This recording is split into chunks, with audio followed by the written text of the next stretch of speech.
All right, we're live. Welcome back. This is Tape Plays, and SP Channel is joining us tonight. Hey guys, And we're going to be discussing C.E.R.N. Oh man, I done forgot. C.E.R.N. Shadow Valley. yes, Shadow Valley, brother, Shadow Valley. And the Mandela Boson, which a lot of people like to call the Anti-Higgs boson. Are you there? I'm there. You have to proposition me to speak. I'm trying not to step over your lines. You have to say, "Hey SP, what do you think?" or that kind of stuff, homie. Well, man, you've been dropping at random today, and it got real quiet. I was like, oh crap. Trust me, just believe that I'm here. Have faith, and it'll all be okay.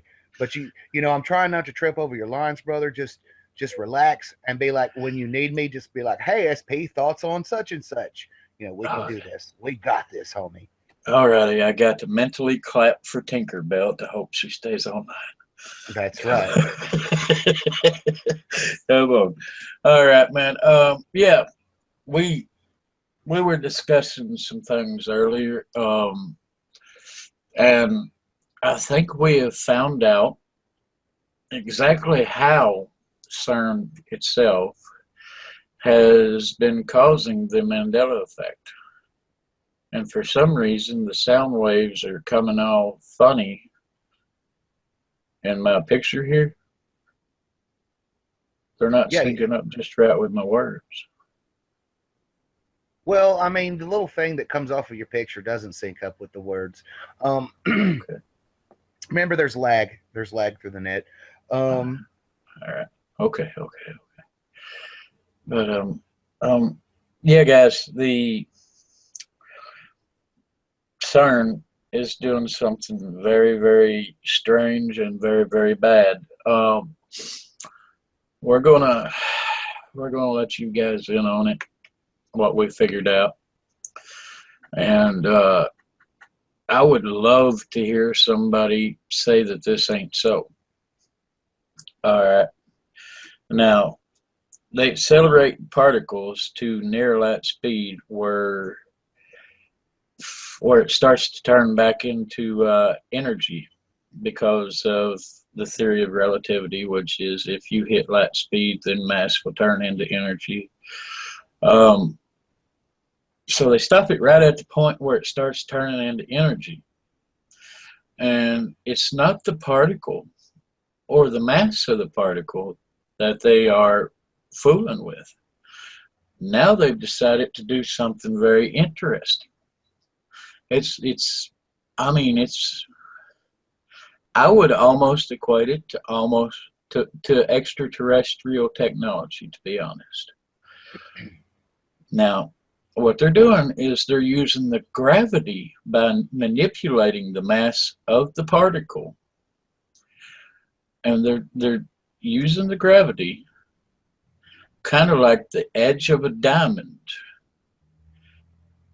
with enough energy focused to it. They drag this gravity in a circle, and when they drag the gravity in a circle like that, they're creating a black hole. Now, the black hole itself is, let me put it this way. Have you guys ever watched those sci-fi movies where you have a wormhole? One side of the hole is here, and then the other side of the hole is in another dimension or in another galaxy, etc., etc. Well, what they're doing is they're creating black holes, and theoretically, black holes have an alternate counterpart, which is called a white hole. Now, by creating a black hole, they can actually, kind of see what's on the other side where the white hole is. Now, this is actually, they're ripping holes in space and time is basically what they're doing. Now, what are your thoughts on this, SP?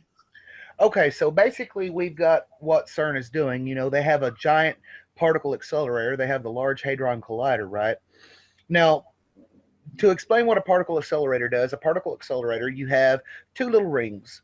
You know, they use plasma in the top smaller ring to force the particle matter in the smaller or in the larger bottom ring to force the matter to near the speed of light. Now, the reason it's always been near the speed of light is because there was always this conundrum.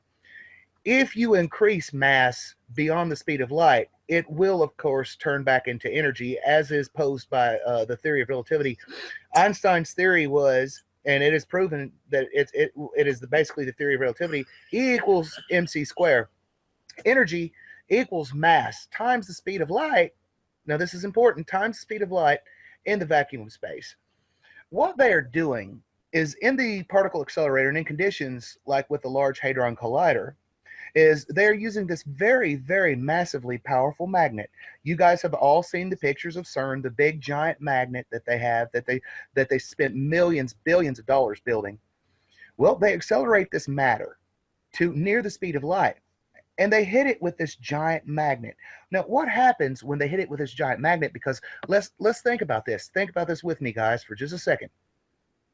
We all know that energy will react to a magnetic force. That's why we have things like electromagnetic frequencies. That's why we have things like electric fans, you know, electric motors. You shoot some energy at the magnet and it forces its polarity to change, to line up. So what they're doing is, near the point when this matter is about to convert into energy, they're hitting it with this large magnet, which causes all of the matter to polarize, right? So it doesn't convert back into energy. It makes it stable. It stabilizes this matter that's going near the speed of light, which allows it to accelerate beyond the speed of light, beyond the threshold of what was currently available. So this matter that C.E.R.N is accelerating is actually accelerating beyond the speed of light, because they're using this large magnet to polarize the matter, which makes it stable and prevents it from converting back into energy. So what happens when you have particle mass that is accelerated beyond the speed of light? Well, you have to consider that each particle of matter has its own tiny fraction of gravity. Every physical object in the universe possesses its own little unique fingerprint on space-time, from smallest to biggest. Places like Earth, places like the sun, we have gravitational fields that are so large we can see those gravitational fields through things like gravitational lensing, right? We can actually use gravitational lensing in space to look much deeper into space by correcting the image. Every physical particle in the universe has its own small portion of gravity, but uniquely, in a particle accelerator like the Large Hadron Collider, when you accelerate matter beyond the speed of light by polarizing it, you actually have these little pieces of matter, all with their own gravity, breaking E equals mc squared. Energy to matter, matter to energy, that energy is equal to matter to energy is equal to mass times the speed of light in the vacuum of space. So when this matter is accelerated beyond the speed of light, it actually causes so much gravitational pull on space-time, because it's accelerated past the speed of light, that they're actually ripping what you would basically call a wormhole through one point in space to another point in space. Now, this is important because C.E.R.N has basically outed themselves and said that they have proposed the idea that there was another Higgs boson, and that this particular Higgs boson would be called the Mandela. Yes, thank you, Brother Tate. The Mandela Boson, and it might assist us in the understanding of dark matter. Now, I find it very unique that C.E.R.N has this interest in the Mandela Boson. They have been ripping what we basically can equate to wormholes through space-time using this accelerated matter technique that they use at C.E.R.N. Basically, we were moving into something called Shadow Valley. Now, here's the thing. Let me explain why this is important to you guys, so you guys can follow us on this conversation. When our universe was created from the Big Bang event, right? And I don't mean to just go on and on, Tate. Stop me if I'm going too far with this. I just want to catch everybody up. No, keep going, man. You're doing it in more detail than I would. I tried to put it Well, I mean, Simple, but I yeah, don't quite get it. you got to have that detail there, man, because I mean, there's people out there that will understand. Um, okay, so basically, when our universe was born in the Big Bang, you guys have heard the Big Bang event, that everything that we are was contained within the Big Bang, and then the universe exploded. But when we look into outer space, we see mostly positively charged mass, and it begs the question, where's all the negatively charged mass? Because relativity dictates that for everything we have over here that's positively charged, a negative counterparticle must exist, because if it did not exist, our positively charged matter could not exist. So for every particle of matter, it must have a negative particle somewhere, or it couldn't exist. That's how it works. Okay, so they proposed that there was this antimatter Higgs boson. Basically, they call it the Mandela boson. Um, Now, here's the thing about the Mandela boson. It may increase our understanding of dark matter and basically what holds the gravitational force of the universe together. Now, notice how I said gravitational force, because we're going back to the particle accelerators in CERN. They're accelerating this matter beyond the threshold that was currently available. They're basically, and here's why you hear people with the Mandela effect talking about realities changing. Okay, follow me on this, guys. What they are doing at CERN is they are using a very powerful magnet, okay, to speed the acceleration of matter beyond its current threshold, past the speed of light. When they do this, they are breaking relativity, shattering it. Relativity says this cannot be done. CERN is doing it. They are basically shattering reality as we currently understand it. And this is how the Mandela conversation comes into effect. Mm-hmm. Now, you also must understand that when they accelerate this matter beyond the speed of light, because it's going so insanely fast and did not convert to energy, that it's basically grabbing a hold of space-time and cutting through it like a jigsaw, just like zzz, all this matter whizzing through space-time faster than light. Oh, have you ever seen one of those spy movies where they got the suction cup with a diamond that cuts the glass? I have seen those, homie. It's like that.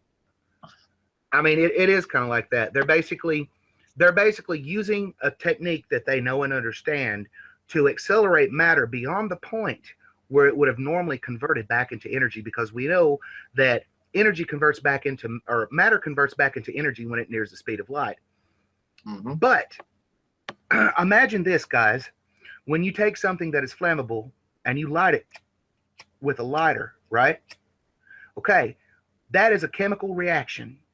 That item that you have set fire to is rapidly oxidizing, and that thing that you have set fire to has just become fuel. Now, when you accelerate matter beyond the speed of light, you get a reaction. It's not like fire, but you get a different reaction. Something different and unique occurs. When you accelerate matter beyond the threshold of which it could go, where it would convert back into energy, matter has such a force on space-time itself that it can just grab so much space-time that it can rip a hole through our page, through our reality, and into another reality. Do you guys see what I'm saying here? That is what happens when you accelerate matter beyond the speed of light. It rips a hole because of its friction against space-time. Now, in our universe, the rules say that you can't do that, but CERN found a way to do that, and when they do, it rips a hole from our reality completely into another. Now, don't get it mixed up. Don't get scared. They're not going to break our reality. It as soon as they turn off the collider, it closes. But for those brief moments when the collider is on, we are connected to that other universe. Now, think of it like this, guys. If CERN were like an antenna, we may be getting Mandela effect vibrations from this other universe. It may be broadcasting memories, events from this parallel universe to our own. And that may be why some things are changing. But basically what CERN is doing is they're ripping a wormhole through our universe to the other. And we don't really fully understand the effects of what can happen when our two universes do actually meet. But CERN has made both of our universes through this magnetically altered mass meet.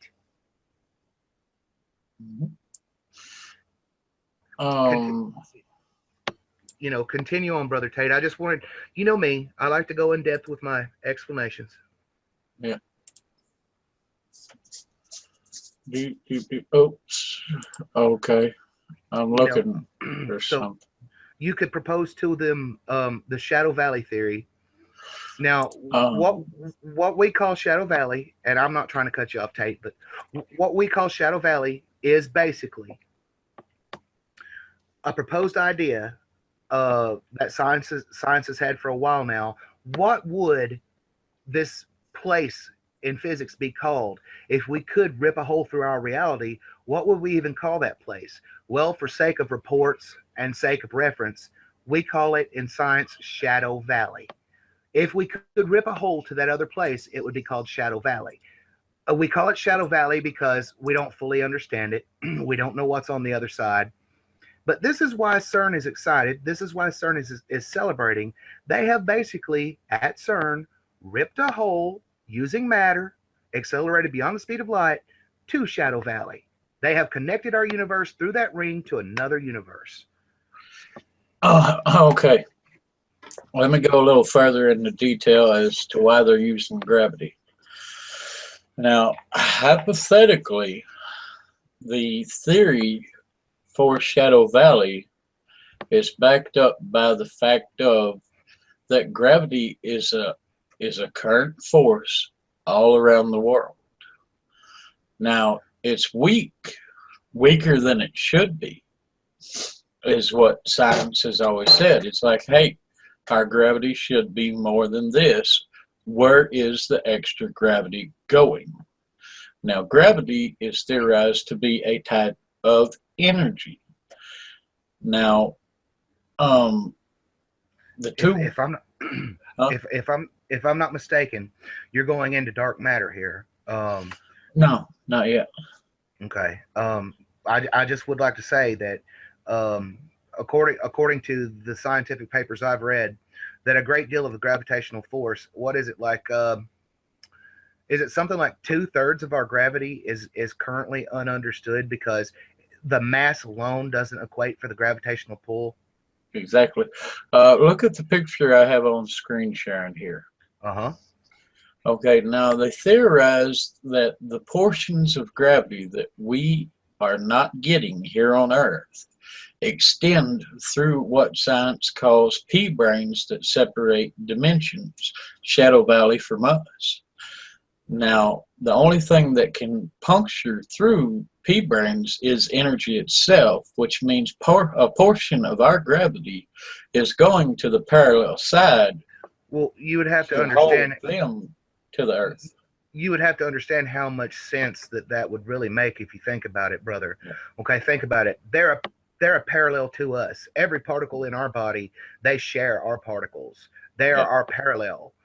So you would assume that they would also have things like a shared Higgs field and a shared gravitational pull. Yeah. See, that's how they're getting to Shadow Valley, is they're using the gravity that connects us. You see where I'm getting at here? By using that gravity, they can slide in between or open a portal or whatever, however they do it. But they are doing it.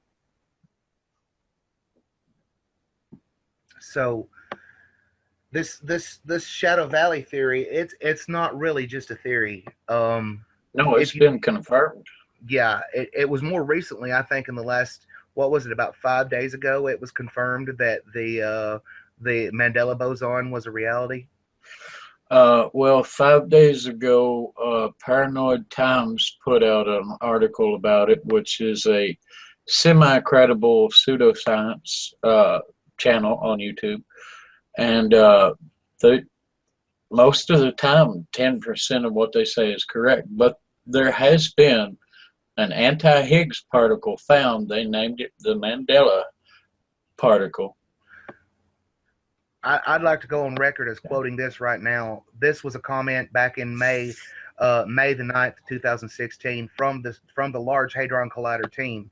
Quote, end quote, we know there has to be something beyond. Yep.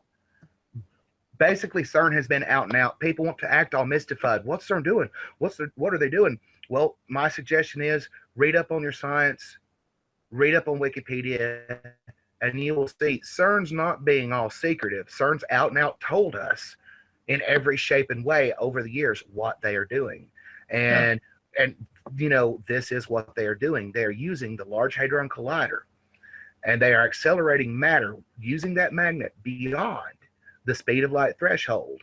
And the space-time friction that matter, which is traveling faster than it should be allowed to travel, is whipping a wormhole from our universe to our parallel universe.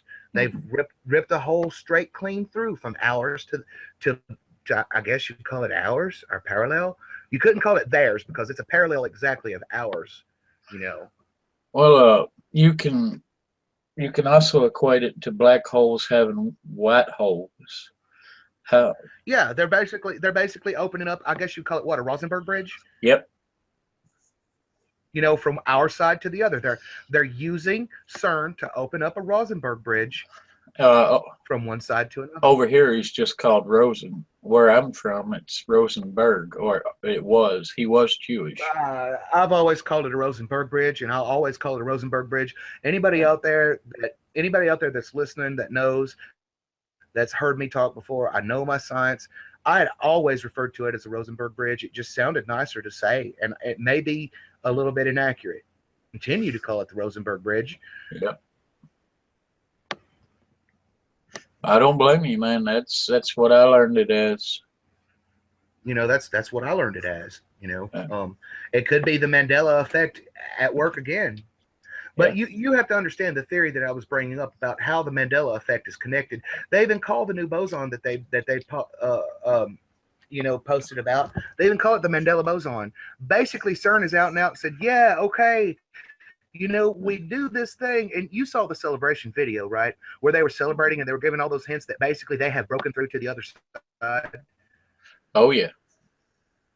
You have to realize C.E.R.N has done some Stargate things now. They have taken the world. You guys don't think really out there, my fellow scientists, my people who are listening to us, you guys don't really think they spent billions and billions of dollars on a magnet to just magnetize some stuff, do you? No, they spent billions and billions of dollars on this magnet because they're going to rip a hole from our reality to a new reality. And that's what they've done. You know, I hate to say this because I'm the most logical between the two of us. But I don't know about that. Well, I'm the natural skeptic. I'm like, wait, no, this can't be, you know. Well, you got to understand from my side of things, brother, that when it comes to my science, I don't jump on fantastical flights of theory, man. It's got to be factual before I quote it. Oh yeah, but there's something that I need to bring up here that will blow people's minds that you may not have even linked to it yet. Okay, now they're using electromagnetics and plasma within C.E.R.N to increase the particles to the speed of light. Beyond the speed of light. Now, there's something else that you're not equating in that they could be using that has also been linked to tinfoil hat ET conspiracies about antimatter drives in UFOs. Now, before you go off on a tangent here about tinfoil hat wearers, there's some things that I would like to say. Give it hell. And I will. All right. Now, first of all, before anyone wants to say that I'm wearing my tinfoil hat, I challenge anyone, talk to me about my science. I will prove to you that I'm factual and by the books. Secondly, I want to say this about science as a whole.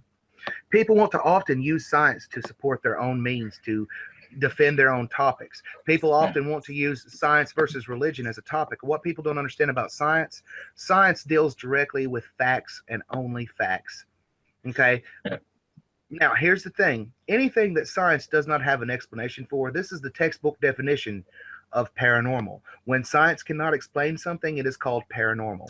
When science has no definition, when science can't tell you why that is, it's called paranormal. Now, science's job is to find explanations for those things that it does not understand. So, in essence, science itself is all about understanding the paranormal. So, I'm going to put my little tinfoil hat on with my college degree, and I'm going to continue to talk Star Trek to you, sir. Okay. Now, a little later on, I'll bring you back to that Star Trek reference. I know you will. But uh, now you've heard that UFO technology has used antimatter drives to use gravitational waves to be able to go from one point in time to another, or from one point in space to another. Okay. The right word there is purportedly. Yeah. UFOs have purportedly used. You know, Yeah. I cannot confirm nor deny this. Well, you've heard the rumors around the mill that this Oh is how yeah. it's done. Oh yeah, for years. Okay. Now, equate the way that C.E.R.N is using the gravitational field to go into Shadow Valley, Oh, I see or where to you're. peer into Shadow Valley. I see where you're going with this. You're proclaiming that they got the idea to do this from basically reverse engineering alien technology. Either that, or they they literally wrote it down and said, "Here, guys, have fun with it." Or another possibility, that aliens could be us from the future. You never know. I feel with what would happen is when you accelerated the mass beyond the speed of light and broke that threshold, that much like with your superfluids and your Bose-Einstein condensate, relativity as we currently understand it, the matter would enter a new state. You have to realize they are preventing the matter from changing from its mass state and converting into energy, and they're focusing it to prolong its state into the physical. And with that, they are causing so much friction and reaction with space-time that they actually rip a hole through space-time. And people worry like, oh, they're going to break space-time, they're going to bust our bubble. It's not like that. It costs so much energy, and it's so hard to get that hole ripped open to the other side. When they turn it off, it closes back just like putty. Just it's gone. It's back together. Like T2 polymer. Yeah, it's just back together, man. You know. But Explain to the guys. We were talking earlier about what was that, Tate? And I'll be right back. oh, okay. Dang it, he always gets me to saying Sorry, I'm bad with the ums. I'm trying to break the habit. Do you know that my ums actually cost me to have to take an extra semester in a class at college? They do not like the ums. Really? Yes, they will hold you back in college over the ums, homie. No kidding. Oh, definitely. I'll be right back. Okay, folks. But yeah, guys, have you ever, and I know I've done this, I've dreamt of a Star Trek-esque future where everybody is like, screw differences, we're going to get along, we're working as a planet towards one goal, etc., etc. Well, while we have not been able to produce that yet, we have been able to produce two technologies from Star Trek that will blow your minds. And I can't say much, you know, it's very interesting stuff to me. Now, there's some scientists, let me get their names right quick because I don't want to be wrong on this. Arthur Ashkin, a scientist working at Bell Labs. Years later, Ashkin and colleagues reported the first observation of what is now commonly referred to as an optical tweezer, a tightly focused beam of light capable of holding microscopic particles, stable in 3 dimensions. One of the authors of this seminal 1986 paper, former United States Secretary of Energy Stephen Chu would go on to use optical tweezers in his work on cooling and trapping neutral atoms. This research earned Chu the 1997 Nobel Prize in Physics. Yada yada yada. General description: beam waste, trap center.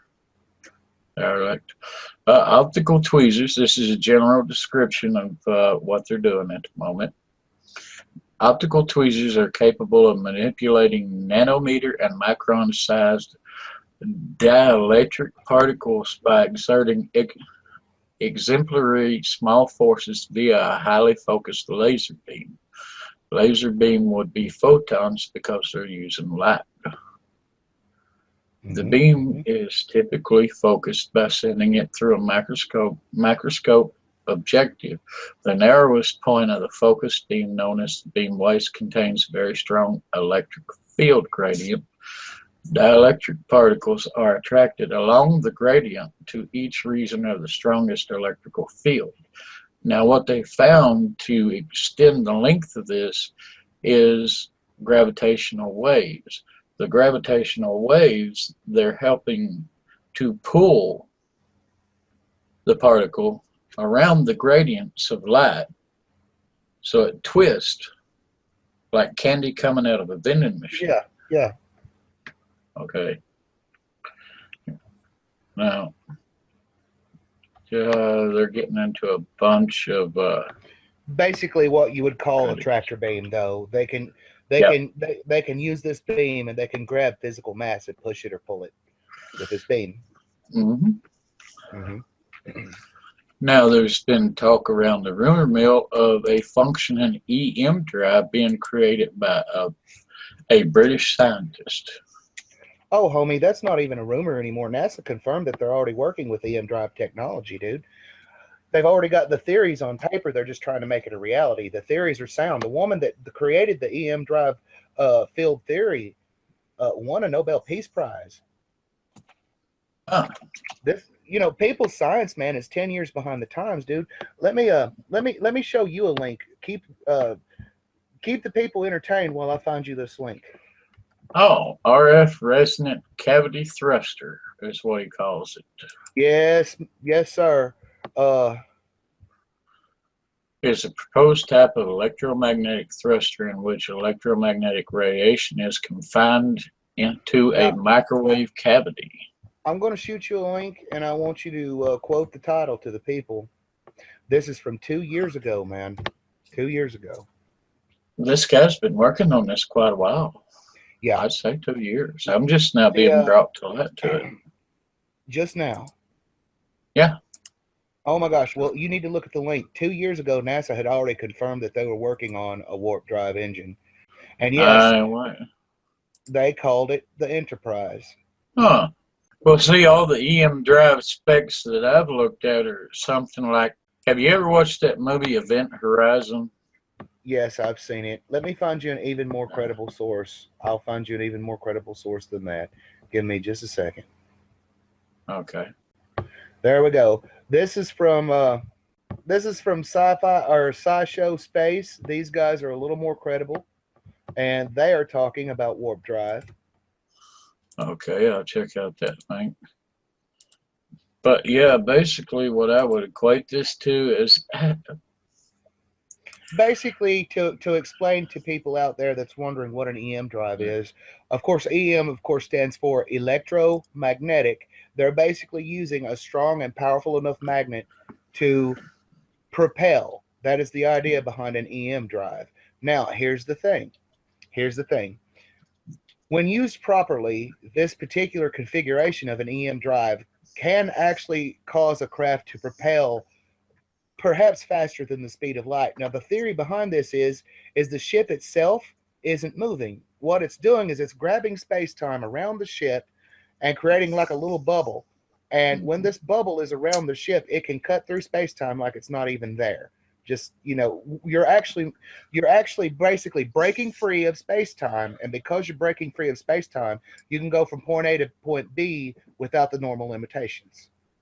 Well, with the discovery of gravitational waves in Shadow Valley, they may be able to use Shadow Valley as a conduit. I think Shadow Valley would more or less be a destination rather than a conduit. I don't know, man. If you could pop out at point A in Shadow Valley, travel so many meters to feet, and then pop out. I would like to basically bring this to people's attention. How valuable and rare is antimatter right now? Quite valuable and quite rare. Basically, CERN has opened up a portal to a universe that is a polarity to our own, made entirely of antimatter. They've opened up they could just reach in and grab a couple of handfuls of the dirt there, you know, and bring it back, and they've got antimatter homes. Mm-hmm. Well, I don't think they could reach in and grab it, considering they're positively charged. But well, you've got to realize, how do they contain, how does CERN contain antimatter? They've actually talked about this. Exactly. What is that is in CERN's Large Hadron Collider? Electromagnetism. They can reach in magnetically and just suck up a bunch of antimatter and bring out as much as they want. That's probably the legitimate reason of why they're so happy. If you equate that to the fact of they're trying to include antimatter into weaponry. Oh yeah. That would be another reason. I mean, there's certain topics that, you know, me and you can't even talk about because of YouTube's policies, but there are some really out there mind-boggling weapons that have been proposed and theorized using antimatter. Yep. But yeah, I mean, if you think about it, what is the highest thing that America spends money on as far as budget-wise for our country? What do we spend the most on? Absolutely, defense. Yeah. Now, imagine if, per se, they could come up with weaponry that uses this exotic material that only they could get. They could charge whatever they wanted. Well, I mean, that's like the new Cold War for nukes. You have to understand, CERN is not the only place on Earth that has the capability to make antimatter. The problem is that CERN has found a way to basically create an antimatter fountain and get as much as they want, as quickly as they want. So yeah, they're pretty much in charge of that right now. There are other scientists that can use particle accelerators at different locations, and like, yay, I've got 7 particles of antimatter. How long did it take you to make it, guy? About 5 weeks. You know, while CERN's just like, oh, you need some antimatter? Here's a 5-gallon bucket. Yep. You know. Yep. So, yeah, well, there's another thing that we need to be concerned about too, man. Antimatter itself, due to its negative polarity and the fact that everything puts off a frequency. Yeah. Now, I've heard around rumor mills that there is certain paranormal aspects when dealing with antimatter. You know, you have read up more about the paranormal aspects of antimatter than I have. I never really got to finish those articles because, of course, that did lead into more Mandela effect discussion. Bring us up to date on the paranormal effects that are associated with antimatter. Okay. There has been scientists that have went a little cuckoo. Or there has been a scientist that has seen some very strange things within C.E.R.N. There's been a case where I'm looking up to give you case areas, blah, blah, blah, yada, yada, etc. There has been cases where, like the ghost in the machine at C.E.R.N., where people have been seeing strange phantoms, etc., etc. Can I throw some of my thoughts out there for just a second? Go ahead, man. I'm still looking up where they brought it to the U.S. Now this is just an opinion. You know, I mean, I do have a fairly good understanding of what they're doing at CERN, but I have theories about some of this paranormal activity. Is it possible that because it's associated around CERN, where they are basically using uh, accelerating mass beyond its threshold through space time, is it possible that this effect is causing a distortion between our reality and another reality, and it's causing like distortions to manifest? Is it possible that that may be even the very reason for the Mandela effect itself? Keep in mind, you know, while I say this, that they do call it the Mandela Boson. Hmm. I don't know, man. I do not know. I mean, if you really want to get tactical about it, and they've got the Higgs field, and now they know about the, I guess you could call it the fermion field, which of course, you know, anything that is a fermion, you have a positive particle and a negative particle. So now that they have an anti-boson discovered, they can basically control. That's a step closer to controlling, you know, realizing controlling the Higgs field itself.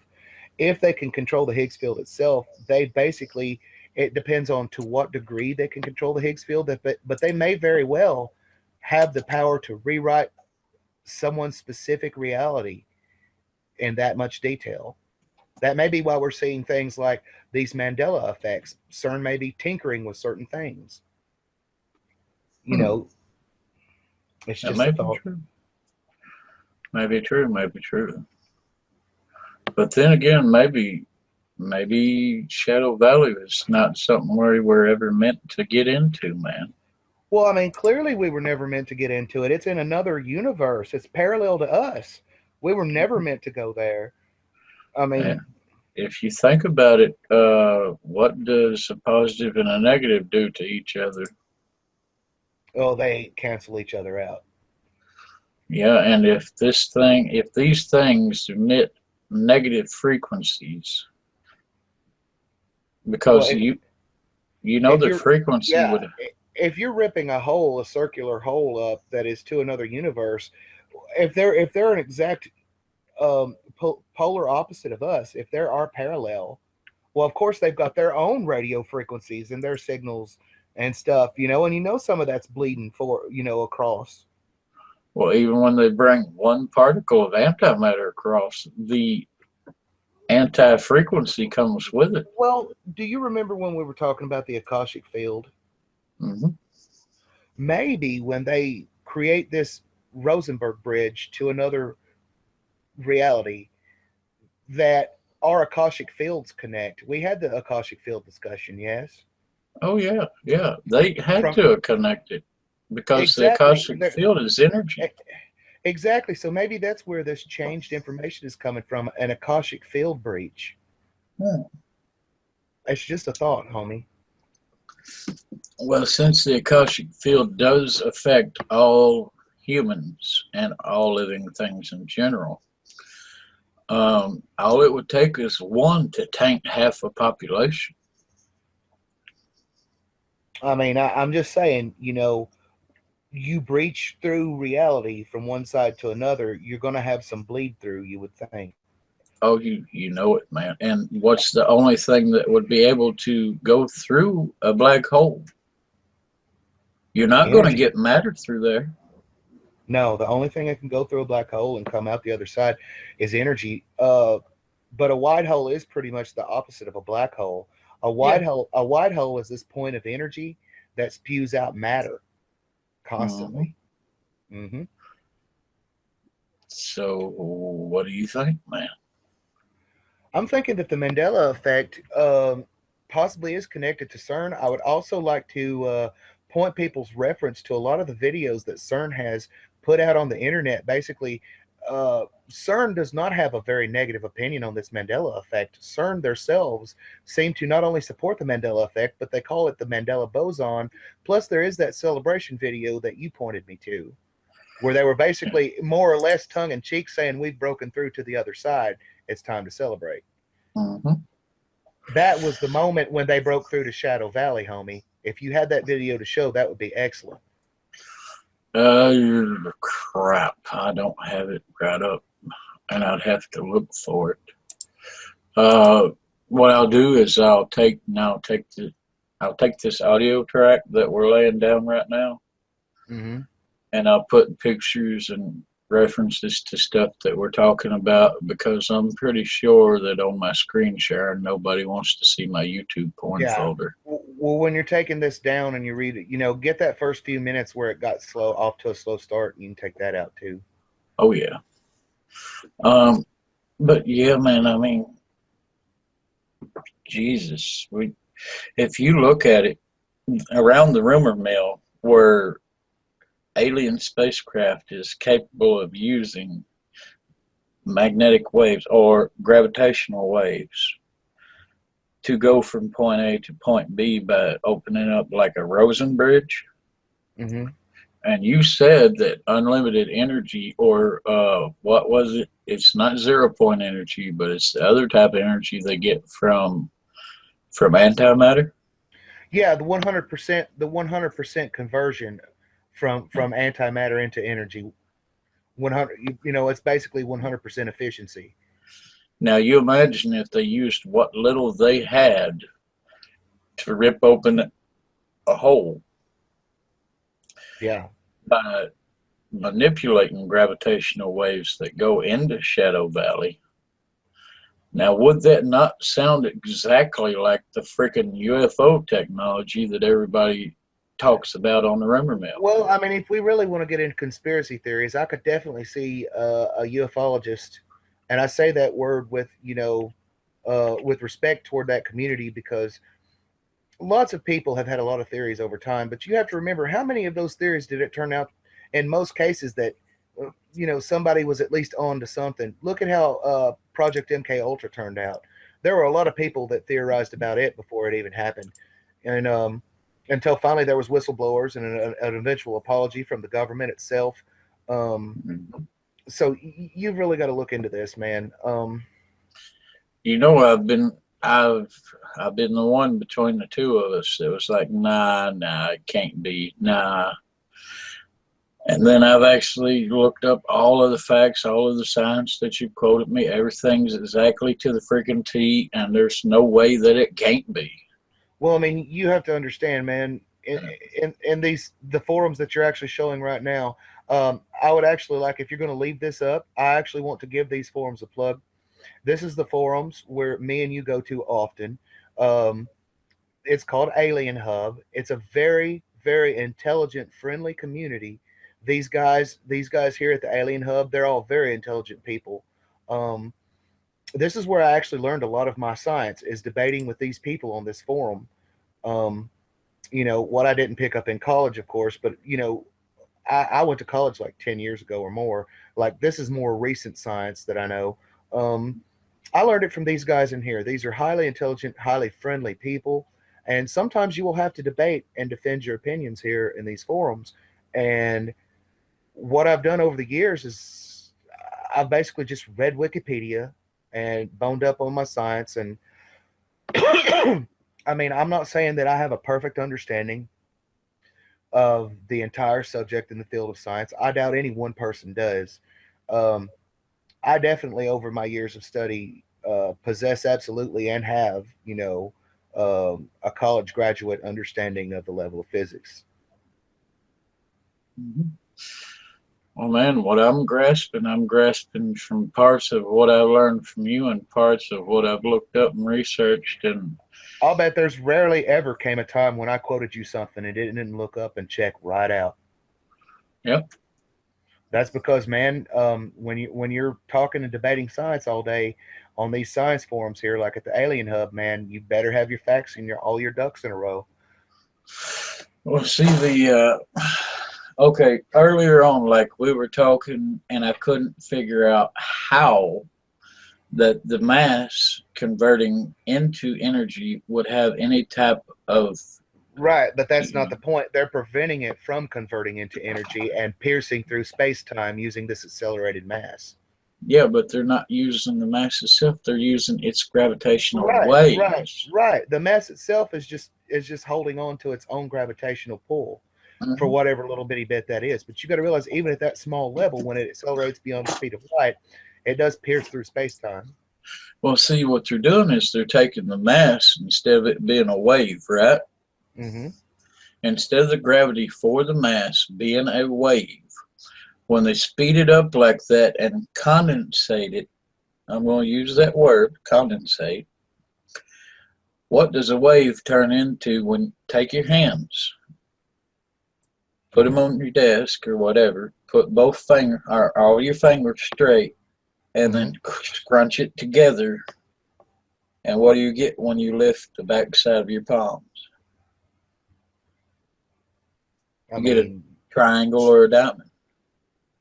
yeah, So it's no they're longer basically a wave. well, It's like, it's they're basically sharpening the peaks of the wave of the gravitational waves, and yeah, they're turning it they're into like a gravitational diamond. while that is very descriptive, you can more or less say they're using that to focus and use the gravity. They're focusing the gravity to cut through space time, like a wormhole, like at Rosen Bridge. Mm-hmm. Or a Schwarzschild's wormhole, Yes, where they yes. use the particle itself. But now you have to realize we're at the stage. It's not like somebody can just walk into that particle accelerator. You've got mass accelerating past the speed of light. What Mm-hmm. would happen when those particles accelerating past the speed of light hit you? You would Bad, disintegrate. bad things, man. Bad things. But what they can do is how they normally study particles in a particle accelerator, they can study the other side. Mm-hmm. Well, if you think about it, we have plenty of technology that relies on energy for observations. Yeah. Now, we can observe what's on the other side by using the energy that goes through and leaks back to us back through it. Yeah. See what I'm saying? Yep. Now, it's kind of like an echolocation. We can't see it, but we can bounce energy off from it to tell that it's there. Alrighty, guys and girls, this has been Tate and Tate Plays and SP channel, and yeah, that's as much as we can come up with for theories and facts on Shadow Valley, C.E.R.N, and the Mandela effect, and what else did we cover? Mandela. Optical tweezers, warp drive. Oh, optical tweezers, EM drives, and the Mandela Boson, I Uh-huh. think. Yeah, Mandela Boson. Well, hope you guys out there and guys and girls out there in YouTube land have a good one. We're going off there.